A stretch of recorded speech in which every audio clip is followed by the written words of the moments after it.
जय हिंद दोस्तों, कैसे हैं आप सब। आज मैं उत्तराखंड के पावन नगरी हरि का द्वार यानी कि हरिद्वार यात्रा का संपूर्ण वर्णन करूंगा, जिसमें हम जानेंगे कि हमको हरिद्वार कैसे जाना है, हरिद्वार में रुकने की क्या व्यवस्था है, हरिद्वार में भोजन की क्या व्यवस्था है और हरिद्वार में हम कहां कहां घूमें। और साथ ही साथ अंत में हम ये भी जानेंगे कि हरिद्वार जाने का हमारा कुल खर्चा कितना आएगा और अभी कोविड तथा कुंभ मेले के लिए हमको जाने के लिए क्या क्या नियम का पालन करना पड़ेगा। चलिए प्रारंभ करते हैं दोस्तों और इन सारी बातों को एक एक करके विस्तार पूर्वक समझते हैं। चलिए दोस्तों, बात करते सबसे पहले कि हम हरिद्वार कैसे पहुंचे। दोस्तों, हरिद्वार पहुंचने के लिए आपके पास 3 ऑप्शन है।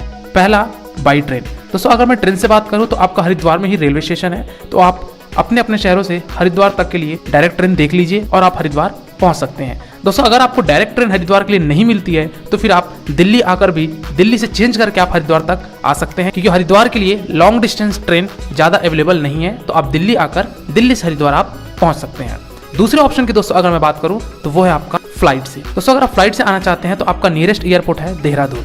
दोस्तों, देहरादून आप पहुंचिए और देहरादून से आप बाई रोड हरिद्वार पहुंच सकते हैं, जो कि आपका ये 40 किलोमीटर का पड़ता है। तो आप देहरादून से बाई बस भी आ सकते हैं, चाहे आप स्टेट ट्रांसपोर्ट की बस आए, चाहे आप प्राइवेट बस से आए, या फिर आप टैक्सी करके भी हरिद्वार पहुंच सकते हैं, जो कि हमारा 40 किलोमीटर का डिस्टेंस होता है। तीसरे ऑप्शन की दोस्तों अगर मैं बात करूं तो वो है आपका बाई रोड। दोस्तों, आप हरिद्वार बाई रोड भी आ सकते हैं, दिल्ली से आपको डायरेक्ट बस भी मिल जाती है। तो अगर आप बस से आना चाहते हैं तो आपको हर आधे घंटे में दिल्ली से हरिद्वार के लिए आपको बस मिल जाएगी, या फिर अगर आप प्राइवेट व्हीकल से आ रहे हैं तो आप प्राइवेट व्हीकल से भी हरिद्वार पहुंच सकते हैं। दोस्तों, अगर आप ओन व्हीकल से आते हैं, चाहे आप बाइक से आइए चाहे आप अपने 4 व्हीलर से आइए, तो आपको हरिद्वार में पार्किंग मिल जाएगी। आपको हर की पौड़ी जो घाट है वहां पे भी आपको मिल जाएगी और साथ ही साथ बहुत बड़ा पार्किंग एरिया बनाया गया है चंडी घाट के पास। तो दोस्तों, अगर आप अपनी गाड़ी पार करना चाहते हैं तो आप चंडी घाट में भी कर सकते हैं, और भी कई घाटों के पास आपको पार्किंग देखने को मिल जाएगी। दोस्तों, यहाँ पे अगर मैं कॉस्ट की बात करूँ तो आपका जो 4 व्हीलर है आपका 75 रुपए 24 घंटे का रखा गया है। वही अगर मैं बात करूँ दोस्तों, अगर आप बाइक से आते हैं यानी कि 2 व्हीलर से आते हैं तो 2 व्हीलर का जो कॉस्ट है वो आपका 35 रुपए रखा गया है 24 घंटे के लिए। तो आप अपनी गाड़ी पार करके हरिद्वार हर की पौड़ी पहुंच सकते हैं। चलिए दोस्तों, हम हरिद्वार पहुंच चुके हैं। हरिद्वार पहुंचने के बाद हमको सबसे पहले जाना है हर की पौड़ी। दोस्तों, हरिद्वार से आपको ई रिक्शा मिल जाएंगे जो कि आपको हर की पौड़ी तक छोड़ देंगे। हरिद्वार रेलवे स्टेशन से जो दूरी है वो 3 किलोमीटर की है, तो आप वहां से ई रिक्शा ले लीजिए। ई रिक्शा वाला आपका 20 रुपए प्रति व्यक्ति लेगा और आपको हर की पौड़ी उतार देगा। दोस्तों, हर की पौड़ी हरिद्वार का सबसे पवित्र घाट है और सबसे फेमस घाट है, और साथ ही साथ गंगा नदी के तट पर होने वाले गंगा आरती काफी शानदार होती है। इस गंगा आरती में लाखों की तादाद पर श्रद्धालु सम्मिलित होते हैं और इस गंगा आरती का एक बेहद और खूबसूरत नजारा देखते हैं। दोस्तों, इसी हर की पौड़ी में कुंभ मेले में लाखों श्रद्धालु पहुंचते हैं और वहां पे हर की पौड़ी में स्नान करते हैं, जैसा कि अभी कुंभ का समय ही चल रहा है। आगे हम ये भी बात करेंगे कि हमको कुंभ मेले में आने के लिए कौन कौन से प्रिकॉशंस रखने हैं और हमको क्या चीज अपने साथ में लेकर आना है। तो दोस्तों, आप हर की पौड़ी के पास पहुंचिए, वहां पे जूते चप्पल का एक काउंटर बना है, तो आप वहां पे अपने जूते चप्पल रख दीजिए और हर की पौड़ी पर स्नान करिए। दोस्तों, हर की पौड़ी में स्नान करते वक्त आपको काफी सावधानी बरतनी है, क्योंकि यहाँ का जो गंगा नदी का जो बहाव है, जो फ्लो है, वो बहुत ही तेज है, बहुत ही ज्यादा है। तो अगर आपको तैरना नहीं आता है तो दोस्तों आप अपने ताकत का परिचय देकर रेलिंग के उस पार मत जाइए। वहां पे रेलिंग बनी हुई है, तो रेलिंग के अंदर ही आप रहिए और स्नान कर गंगा नदी से बाहर आ सकते हैं। दोस्तों, बात करते हैं यहाँ पे कि हर की पौड़ी में गंगा आरती होती है, तो वो 2 टाइम होती है। एक होती है सुबह 6 बजे और दूसरी होती है शाम को 6 बजे। तो आप जिस भी समय हरिद्वार पहुंचते हैं अपने हिसाब से आप टाइम मैनेज करके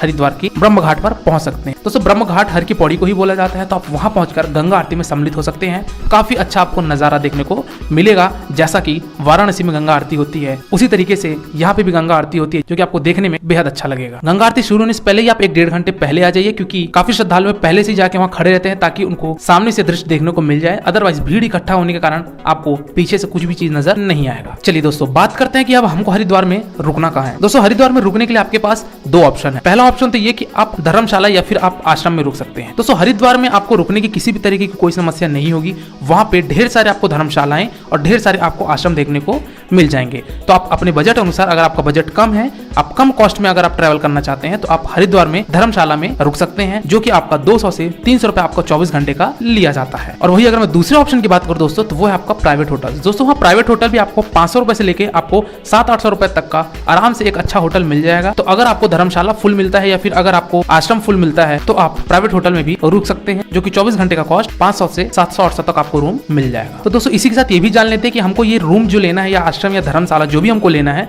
ये हमको किस लोकेशन पे लेना है।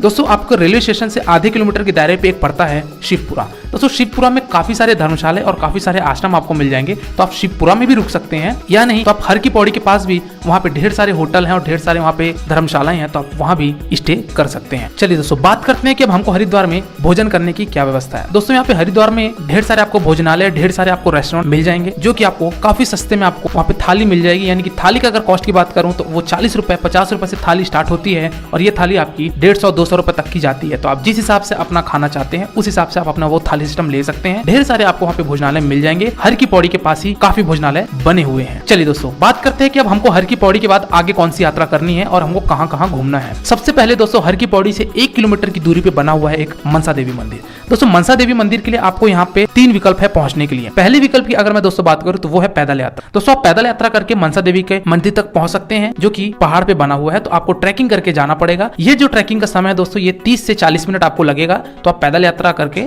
मनसा देवी माता का दर्शन कर सकते हैं। दूसरा ऑप्शन दोस्तों वो है आपका सीढ़ी के द्वारा। दोस्तों वहां पे एक मार्ग बना हुआ है जो कि आपको 1000 सीढ़ी तय करके मनसा देवी माता के मंदिर पहुंच सकते हैं। तो अगर आप सीढ़ी से जाना चाहते हैं, ये सीढ़ी से भी चढ़ के जा सकते हैं। और तीसरा ऑप्शन है दोस्तों आपका रोप वे का। दोस्तों रोप वे के थोड़े से हम कॉस्ट को विस्तार पूर्वक समझते हैं। दोस्तों जो मनसा देवी तक का जो रोप वे का किराया है वो आपका 144 रुपीज है, और इस 144 रुपीज में दोस्तों आप मनसा देवी जाएंगे और वापस भी रोप वे से नीचे आएंगे, यानी कि 144 रुपए में आप राउंड ट्रिप कर लेंगे। वही अगर मैं बात करूं दोस्तों मनसा देवी के बाद आपको अगला ट्रिप जो करना है वो है चंडी माता का मंदिर। दोस्तों चंडी माता मंदिर के लिए भी आपको रोप वे का इस्तेमाल करना पड़ता है, तो मैं आपको ये रिकमेंड करूंगा कि अगर आप जो मनसा देवी में आप जो टिकट लेंगे एक साथ आप रोप वे का टिकट खरीद लीजिए, जो कि आपको 435 रुपए में पड़ेगा। और इस 435 रुपए में आपका मनसा देवी का रोप वे का किराया प्लस आपका मनसा देवी से जो चंडी देवी माता का मंदिर है वो आपका 6 किलोमीटर की दूरी पे पड़ता है, तो वहां पे वो टैक्सी या बस का किराया वो भी इंक्लूड रहता है, प्लस आपका चंडी देवी माता का मंदिर पहुंचने के लिए आप जो रोप वे से जाएंगे उसका भी जाने का और वापस आने का ये पूरा किराया आपको जो रहता है वो 435 रुपए पड़ता है। तो मैं आपको यही रिकमेंड करूंगा कि अगर आप रोप वे से दर्शन करना चाहते हैं तो आप एक साथ ही दोनों जगहों का टिकट आप ले लीजिए, मनसा देवी मंदिर का प्लस आप अपने चंडी माता मंदिर का। और वही अगर आप सिर्फ मनसा देवी रोप वे से करना चाहते हैं तो आप एक ही जगह का टिकट लीजिए, या फिर अगर आप चंडी देवी का रोप वे से दर्शन करना चाहते हैं और मनसा देवी का पैदल यात्रा करना चाहते हैं तो फिर आप एक ही जगह का टिकट ले सकते हैं, जो कि आपका 144 रुपये मनसा देवी का पड़ता है। और वही अगर मैं चंडी देवी की बात करूं तो वहां पे जो एक जन का किराया होता है वो आपका 191 रुपीज होता है। चलिए दोस्तों हम मनसा देवी मंदिर पहुंच चुके हैं। मनसा देवी मंदिर में वहाँ पे जूता काउंटर है, आप अपने शूज रख दीजिए। अंदर आपको फोटो खींचना मना है मंदिर परिसर के अंदर, तो आप अपना मोबाइल का प्रयोग ना करें और माता के लाइन में लगिए और माता का दर्शन करिए, अपनी विशेष मांगिए और आगे बढ़ते हुए हम मंदिर से बाहर आते हैं। दोस्तों अब हमको आगे जाना है चंडी देवी माता का मंदिर। दोस्तों चंडी देवी माता का मंदिर अगर आप एक साथ टिकट नहीं लिए हैं तो आप प्राइवेट व्हीकल करके भी जा सकते हैं। प्राइवेट व्हीकल वाला आपका चंडी देवी की मंदिर तक ले जाने के लिए जो आपका किराया लेगा वो आपका 150 से 200 रुपए लेगा। आप थोड़ी बहुत उससे बार्गेनिंग करवा सकते हैं। और इसकी जो दूरी है ये 6 किलोमीटर की है। मनसा देवी मंदिर में भी वहां भी टिकट काउंटर बनी हुई है, तो अगर आप सेपरेट टिकट लेना चाहते हैं रोप वे का तो रोप वे से भी आप जा सकते हैं। दोस्तों यहाँ पे भी आपके 2 ऑप्शन है चंडी देवी माता के मंदिर पहुंचने के लिए। पहला ऑप्शन है कि आप ट्रैकिंग करके जा सकते हैं और दूसरा है आपका रोप वे का। रोप वे का दोस्तों मैंने अभी आपको बता दिया। और रही बात अगर ट्रैकिंग करने की तो वहां पे ही थोड़ी दूरी पे 300 मीटर पे एक मार्ग गया हुआ है चंडी देवी माता का पैदल यात्रा करने के लिए, तो वहां से भी आप माता का मंदिर पहुंच सकते हैं। इसमें भी आपको दोस्तों 40 से 45 मिनट लगेगा, आप माता के मंदिर तक पहुंच जाएंगे। वहां भी दर्शन कीजिए, मनोकामनाएं मांगिए और वापस रवानगी लीजिए। अगले स्थान की बात करते हैं दोस्तों, वो है हमारा पावन धाम। दोस्तों पावन धाम में भी आप जा सकते हैं। वहां की जो आकृति है वो काफी सुंदर है। वहां पे मिरर से और छोटे छोटे कांचों से मिलकर वहां पे स्टैचू बनाई गई है, तो वहां पे आप दर्शन कर सकते हैं, वहां का नजारा आप देख सकते हैं। ये आपकी हर की पौड़ी से 3 किलोमीटर की दूरी पे पड़ता है पावन धाम, तो आप पावन धाम में भी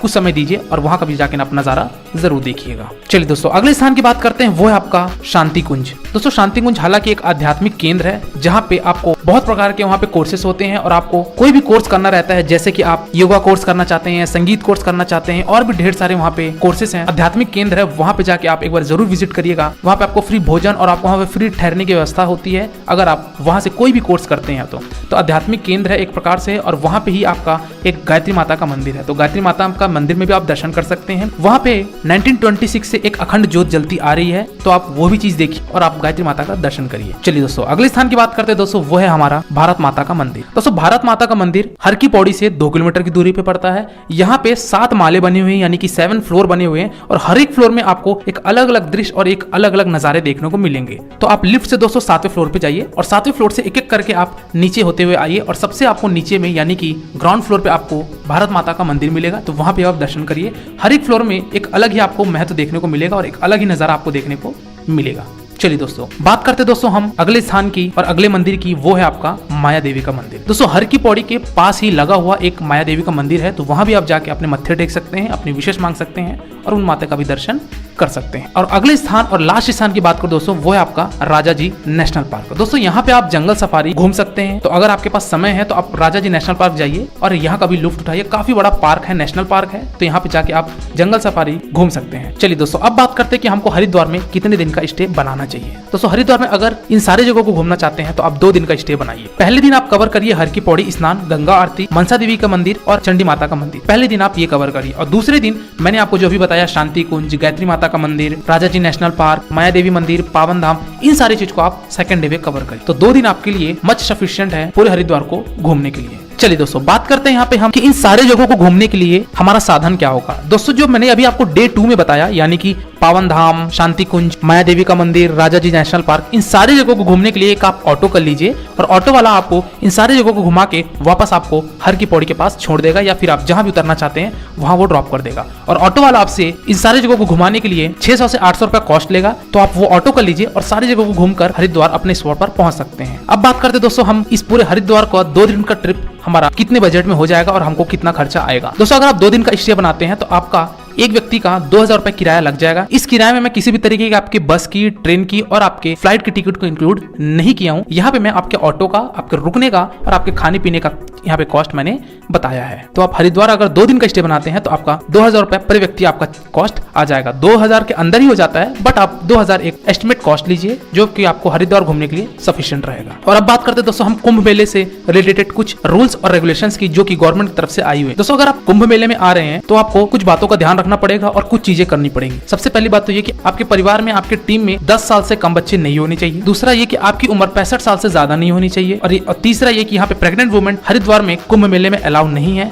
और चौथा ये कोई क्रिटिकल प्रॉब्लम है या फिर अगर कोई क्रिटिकल पेशेंट है तो आप हरिद्वार कुंभ मेले में नहीं आ सकते हैं, तो आप दूर ही रहिए। इन बातों का आप जरूर ध्यान रखिएगा और मास्क नेसेसरी है, आपको मास्क पहनकर ही हरिद्वार में घूमना है और सोशल डिस्टेंसिंग का भी आपको मेंटेन करते रहना है। अब बात करते हैं कि हमको कुंभ मेले के लिए क्या क्या चीज करना पड़ेगी। पहली चीज तो ये दोस्तों कि आपको अपना मेडिकल सर्टिफिकेट बनवाना पड़ेगा और उसके बिना आपको कुंभ मेले में एंट्री नहीं मिलेगी। और दूसरा दोस्तों ये कि यहाँ पे आपको रजिस्ट्रेशन करवाना पड़ेगा कुंभ मेले में आने से पहले, और आपकी एक वैलिड कोविड-19 नेगेटिव रिपोर्ट होनी आवश्यक है। और ये कोविड नेगेटिव रिपोर्ट आपकी 72 घंटे से पुरानी नहीं होनी चाहिए, यानी कि 3 दिन से पुराना नहीं होना चाहिए। तो इन 3 चीजों को आप फॉलो करते हैं तो आप कुंभ मेले में आराम से जा सकते हैं। दोस्तों हालांकि ये सिर्फ कुंभ के समय पे हो रही है, आने वाले समय पे कोरोना अगर पूरी तरीके से खत्म हो जाता है तो ये सारी चीजें हट जाएंगी अगर आप कुंभ के बाद सफर करते हैं तो। और दोस्तों रही बात कि हमको रजिस्ट्रेशन कौन से वेबसाइट पे करना है, तो इस वेबसाइट में जाकर आप अपनी रजिस्ट्रेशन कर लीजिए और उसकी प्रिंट आउट निकाल के एक मेडिकल सर्टिफिकेट के साथ और एक नेगेटिव रिपोर्ट के साथ आप कुंभ मेले में जा सकते हैं और वहां स्नान कर सकते हैं। दोस्तों कुंभ के समय पे आपके कुछ पर्व स्नान और कुछ शाही स्नान होते हैं, तो डिस्क्रिप्शन में मैंने उसका एक कंप्लीट डेट दे रखा है जिसमें मैंने आपको बताया कि पर्व स्नान कब है और आपका शाही स्नान कब है। तो दोस्तों ये रहा आपका हरिद्वार का आज टोटल कंप्लीट वर्णन। आई होप आपको वीडियो पसंद आया होगा। अगर आपको कोई क्वेरी है या अगर आपको कोई डाउट है तो आप मेरे इंस्टा आईडी यात्रावास में विजिट करके आप मेरे से क्वेश्चन पूछ सकते हैं। डेफिनेटली आपको वहाँ पे रिस्पॉन्स मिलेगा। और मेरे चैनल यात्रावास को सब्सक्राइब करिए। आज की वीडियो में दोस्तों फिलहाल इतना ही। मिलते हैं फिर एक नए वीडियो में एक नई यात्रा के साथ और एक नए टॉपिक के साथ। कमेंट सेक्शन में ये भी बताइएगा कि अगली वीडियो आप किस यात्रा का चाहते हैं। तब तक के लिए शुक्रिया। जय हिंद, जय माता दी, जय श्री कृष्ण, हर हर महादेव। आपकी यात्रा मंगलमय हो।